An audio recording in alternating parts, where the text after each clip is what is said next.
आज सभागृह तहकूब करण्यात आलेला आहे किशोरी पेडणेकर यांच्या वक्तव्यावर किशोरीताईंनी काय सांगितलं आहे त्यांचं असं म्हणणं आहे की त्यांचे विचार विकून घेतले, असं काय शब्द आम्ही ऐकून घेतला नाही.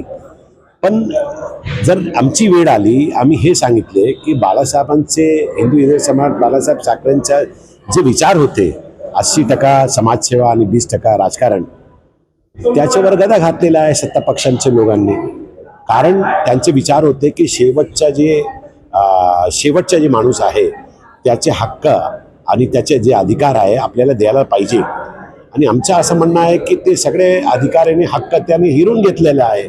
कारण अर्धी मुंबईमध्ये ते निधी वाटपच्या हे होता, त्यामध्ये असमानता आहे.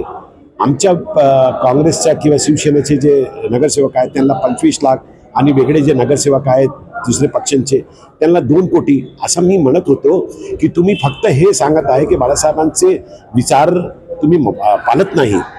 पण बाळासाहेबचे विचार हे पण आहे ना की बाळासाहेबांनी शेवटचे माणसाच्या हक्क अधिकारासाठी लढाई लढली आणि त्या विचारांच्या तुम्ही त्या अधिकारांना तुम्ही हिरवतात.